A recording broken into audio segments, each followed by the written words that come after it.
अब बात छत्तीसगढ़ की करते हैं। छत्तीसगढ़ में नक्सलियों का पीएलजीए सप्ताह शुरू हो गया है। अंदरूनी इलाकों में सक्रियता बढ़ने की आशंका है, इसलिए सुरक्षा बलों ने अपनी चौकसी और बढ़ा दी है। पिछले कई दिनों से ताबड़तोड़ सर्च ऑपरेशन चल रहा है ताकि नक्सली बाहर निकलकर वारदात को अंजाम न दे पाए।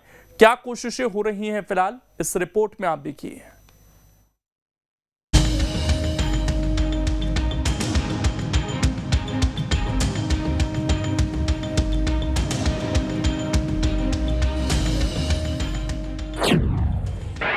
छत्तीसगढ़ में सुरक्षा बल हुए अलर्ट,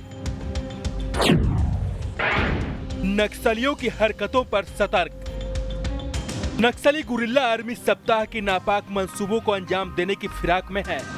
कुछ जगहों पर बसों और ट्रकों में आग लगाकर अपनी मौजूदगी दिखाने की भी कोशिश की, लेकिन सुरक्षा बलों की चौकसी के आगे वो कोई बड़ी वारदात नहीं कर पा रहे हैं। जंगलों में बैनर पोस्टर लगाकर लोगों को डरा धमका रहे हैं, लेकिन पिछले कई दिनों से अंदरूनी इलाकों में सुरक्षा बलों का सर्च ऑपरेशन चल रहा है, लिहाजा उन्हें बाहर निकलने का मौका नहीं मिल पा रहा है। सर्चिंग के दौरान कई जगहों पर नक्सलियों की गिरफ्तारी हुई, तो कुछ जगहों पर भारी मात्रा में हथियार भी मिले। मतलब साफ है कि सुरक्षा बलों के दबाव के आगे नक्सली मांद में रहने को मजबूर हैं। मुख्यमंत्री भूपेश बघेल जी की सरकार नक्सलवाद को समाप्त करने के लिए विश्वास, विकास और सुरक्षा के नीति के तहत काम कर रही है। गोलियों का जवाब गोलियों से दिया जा रहा है। लगातार नक्सलियों को खदेड़े जा रहे हैं और नक्सली बैकफुट पर है और छत्तीसगढ़ छोड़ने मजबूर हो चुके हैं। 15 साल के रमन सरकार के दौरान 2 विकास करते जो नक्सलवाद सीमित था वो 14 जिलों तक पहुंच चुका था। नक्सली सप्ताह, नक्सलियों का त्यौहार और नक्सलियों की धमकी चमकी आम बात हो गई थी। बीते 4 साल में ये सभी घटनाओं पे विराम लगा है। लेकिन जब शहीदी सप्ताह मनाए या जो उनके भाषण पीएलजी जो सप्ताह मनाने की बात है, इसका मतलब यह है कि वहाँ पर सरकार नहीं है, बल्कि वहाँ पर नक्सली अपनी राज चला रहे हैं। और ये सप्ताह में वो ताकीद करते हैं कि सब अलर्ट रहे, कोई यहाँ पर ना आए। और आप देखना कि वहाँ की बस की चाहे आम लोगों की जो स्थिति है उसमें परिवर्तन आती है।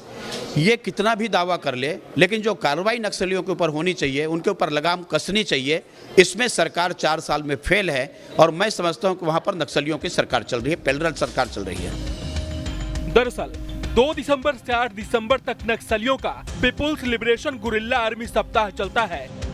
इस दौरान वो जंगलों में अपनी गतिविधि बढ़ाते हैं, भर्ती अभियान भी चलाते हैं, दस्ते में युवाओं को शामिल करते हैं, किसी बड़ी वारदात की फिराक में रहते हैं। इसीलिए बस्तर समेत सभी प्रभावित इलाकों में सुरक्षा बल अलर्ट है। सुरक्षा बलों के आगे नक्सली कितने कमजोर पड़ चुके हैं, इसका अंदाजा इसी से लगा सकते हैं कि 3 साल में करीब 1600 नक्सली हथियार डाल चुके हैं।